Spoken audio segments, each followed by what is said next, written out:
Namato Ratana Tayasa.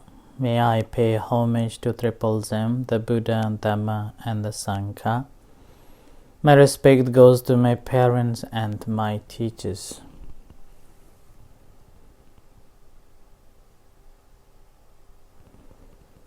Hello, good evening, everyone.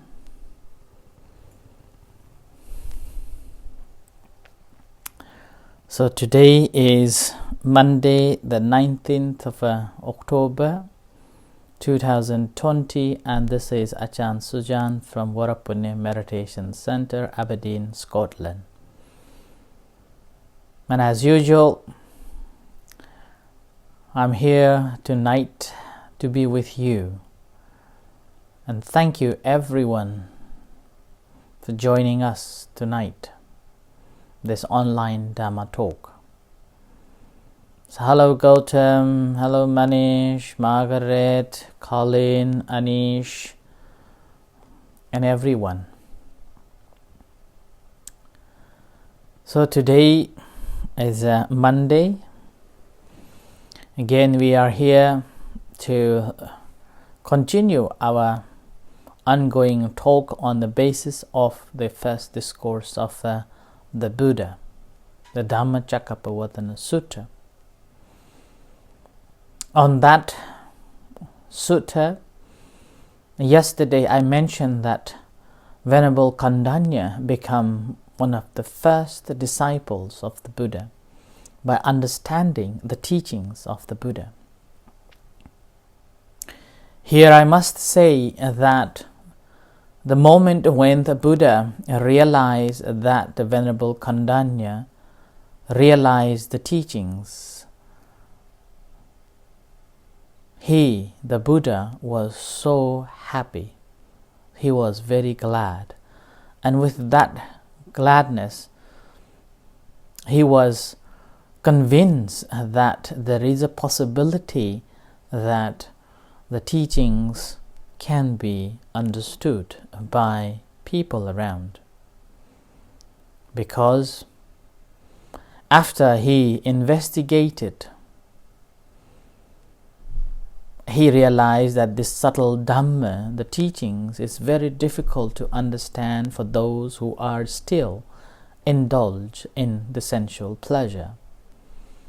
And with that he had the thought that he will not teach, but however, with his kind and compassion, he rechecked the capability of a human beings of understanding the subtle Dhammas.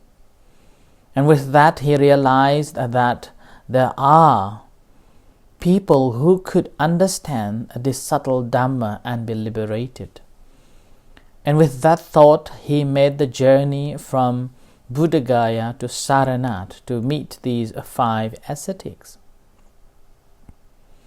And on the way, when he was traveling from the Buddha Gaya, he met with an ascetic. He's known as the Upaka. And this Upaka was an ascetic who was also seekers of the truth and traveling and wandering around, finding a perfect person to listen the teachings and hoping that he also would become the liberated one.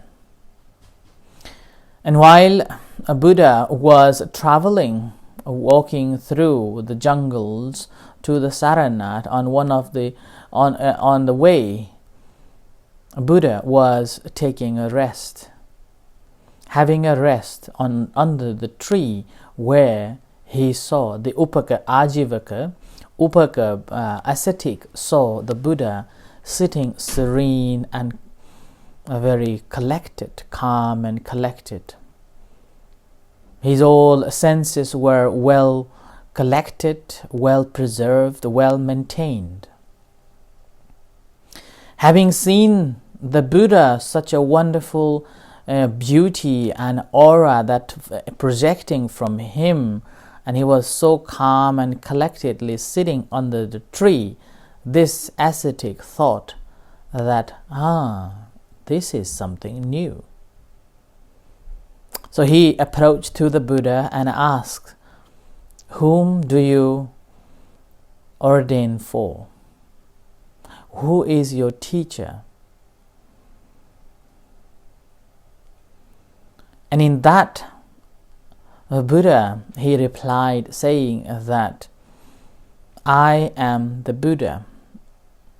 I haven't ordained for anyone.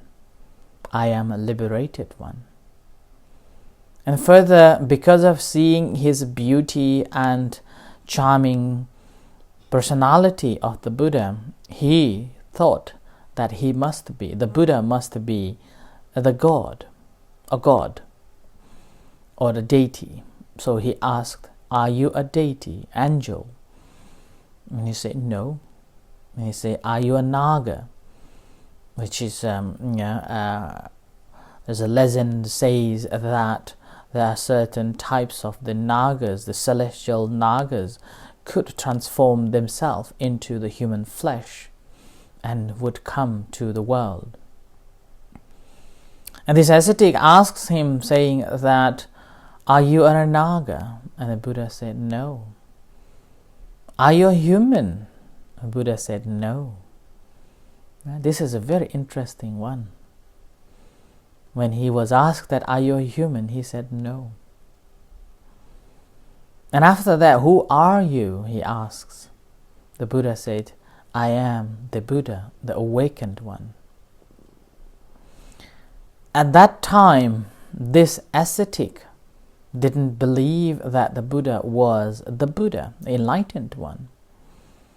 Despite of that saying that the Buddha said himself to be the Buddha, this ascetic, despite of knowing that at that time the people were simply searching to be the Buddha or finding the way to be the enlightened one, but when he was confronting with the real Buddha, he didn't believe.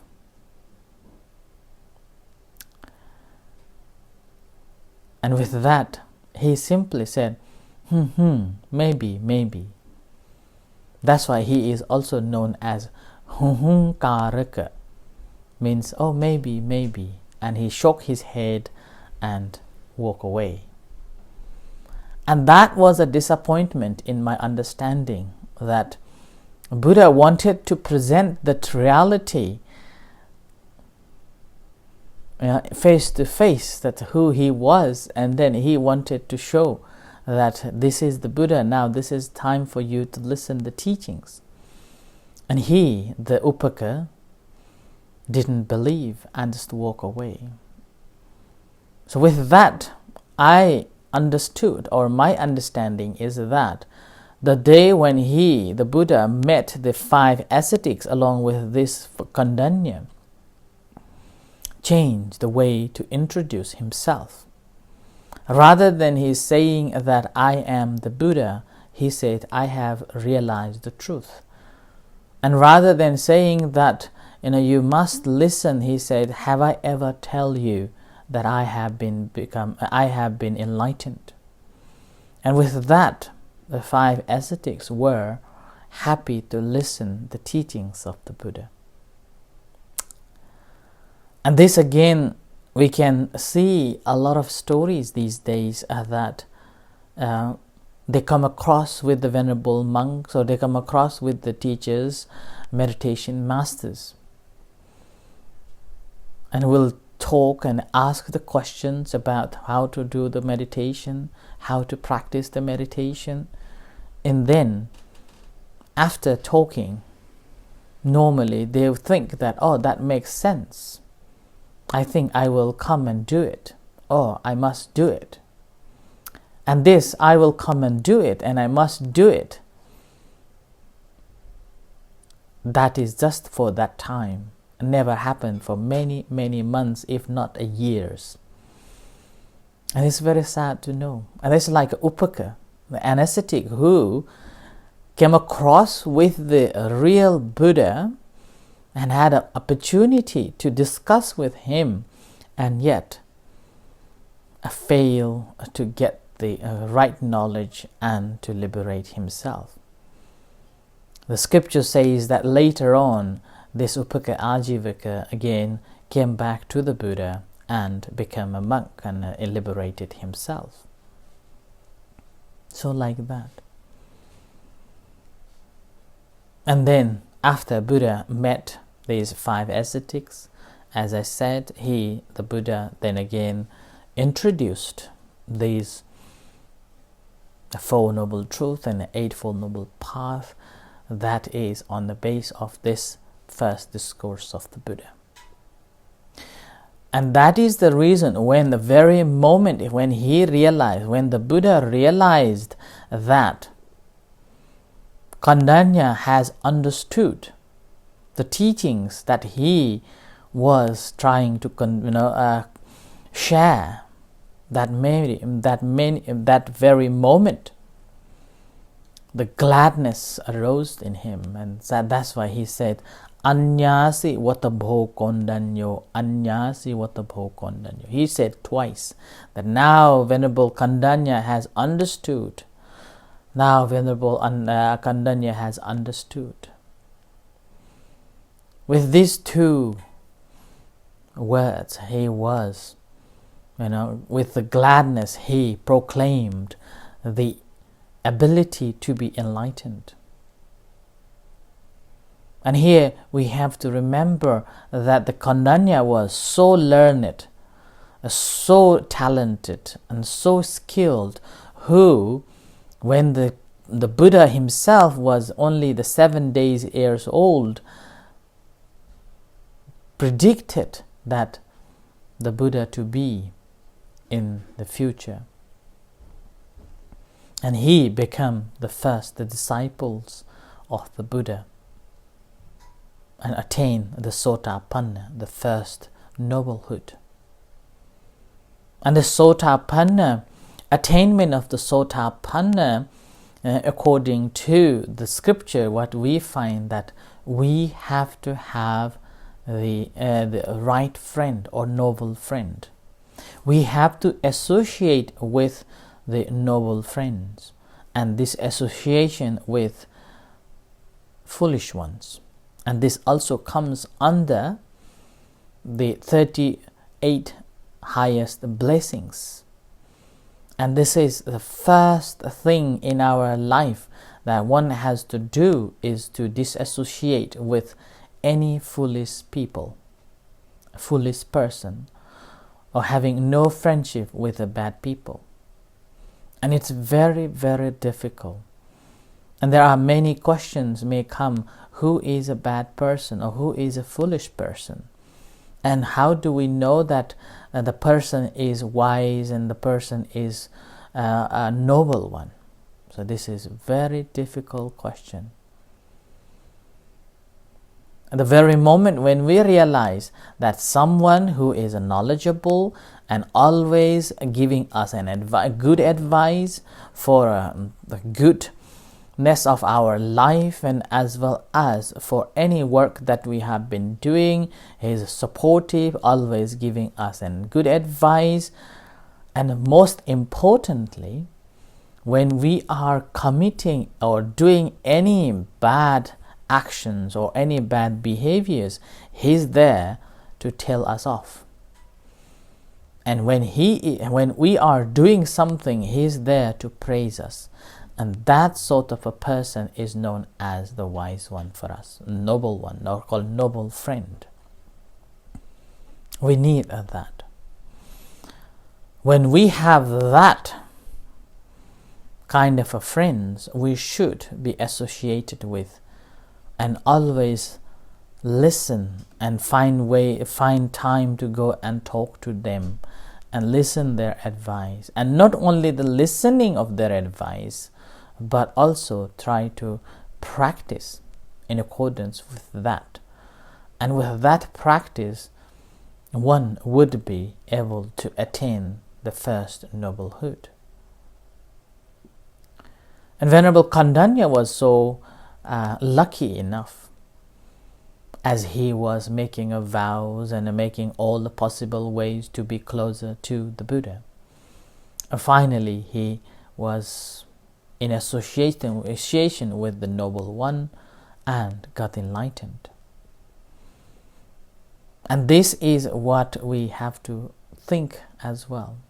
The very moment when you have got an opportunity to face or to come across with the wise one, try to be associating with that person and get advice. And with this, we will be always finding a right way to deal with that. I remember there was one devotee. Before, he was like always running around and didn't have any foundation, and always onto the drinking alcohols and addicted to the drugs, some sort of a drugs. And every night he's sober, and every night he's just drunk. And whenever he drunk, and he's out of control and didn't know what he's doing.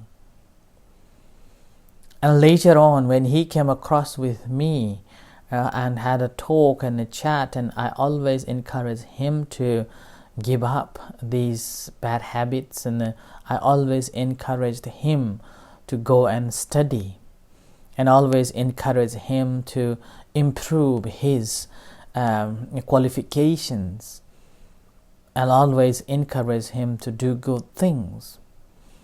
And over this period of a time of 10 years of a meeting with him, and occasionally having a discussion with him, and certainly this morning, and I never thought that I have done any good things to him,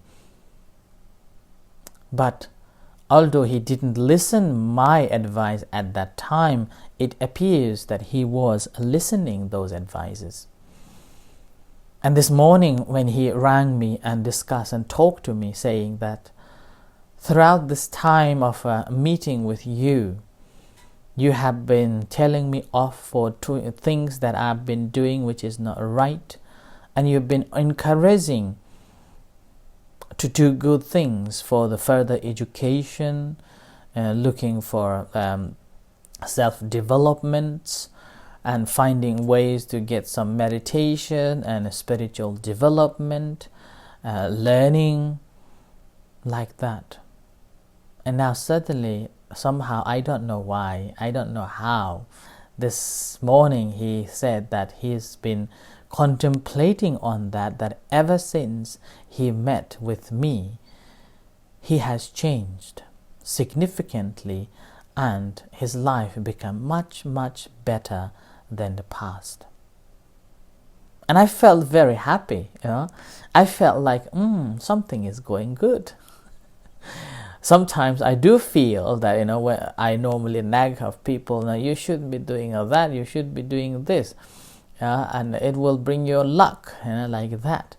And sometimes they disagree, they didn't like it. And so, you are a monk, you don't know my life, you are a monk, you're living in a temple, how do you know about our life, how difficult this life is, like that. And oftentimes I do make a joke with them as well, that if you think monk's life is simple, would you mind to come and stay even just for a week? Even not becoming a monk, just stay in a monastery for a week. Can you do that? No, this is not my life. Like that. Okay, so like that. But anyway, although we had this like a conversation or joking, or sometimes I do serious talk with them, but finally I felt very pleased to hear that he has changed, although not dramatically changed, but at least he has recognized that something is good taking place. Something is good taking place in his life. So that's why associating with a good person is so important. But here, this example I'm telling you doesn't mean that I am a good person. Maybe, but may not be. Okay, it's up to you how to associate and discuss with me, and only then you decide. Okay, do not decide but just hearing this story that I am a good person. But if you think I am a good person, then good for you. If you think I am not, then again, good for you. Find ways. Okay, so find ways that if that's helpful. Okay, yeah, and remember that a good friend is a person who can tell you off when you are doing wrong things, whether you like it or dislike it. But again, also a good person, a good friend is, willing to help you, willing to accept you as you are. It doesn't mean that after I have told you off that you shouldn't be drinking alcohol and you're still doing it, it's okay, it's up to you, but I will accept it. Like that. But anyway, this story was so touching this morning. It was early morning, at just 9 o'clock, after I've done all the duties, these morning duties of chanting and meditation, and suddenly the phone rings, and I feel like, wow, 10 years of talking and 10 years of nagging and advising didn't fail me. Not dramatical change, at least some form of a change took place. So like that. So associating with a good person always brings luck, always brings good, always brings blessings. Hello, Ta. Hello, thank you, Margaret. Thank you, Colin.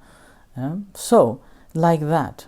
And with this, Kondanya become such a wonderful moment, a wonderful opportunity to become the first disciples of the Buddha and also become a monk. And after he attained the Sotapanna, he asked permission from the Buddha to ordain as a monk. And that's how the Buddha said, Ehi bhikkhu upasampadang, which means come and be a monk. That's all how he became the first monk. He was already ascetic and left the household and living and practicing in the jungle with the Buddha. So, and then Buddha simply accepted him as his first disciples, a monk. And later, after this, the beautiful story here is that sometimes people may not be believing in the celestial beings. And in Buddhism, we do have to accept that there are these called 31 planes of existence. This human being is one of them in the 31 planes of existence. And within these 31 planes of existence, human beings are the lowest heavenly living beings. And above from here will be the further better place, better living beings known as the Devas.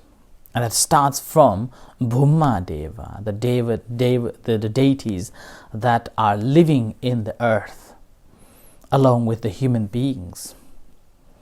And then the Chotu Maharajika, the four divine deities who are protecting or who are governing the four directions. And further on, it will be it's called a Tawatimsa. A Tawatimsa is a place which has got 33 different, different countries within that realms, like that. So it goes on with so many different levels of Deva realms. And here it says that the moment when the Buddha proclaimed this and spoken that the Kondanya has understood the teachings at that time, all the deities also rejoiced on Buddha's teachings. And with that, it says, it's called Ayancha Dasa Sahasi Loka Dhatu Sankampi Sampakampi Sampavedi Appamano Cha Olaro, which means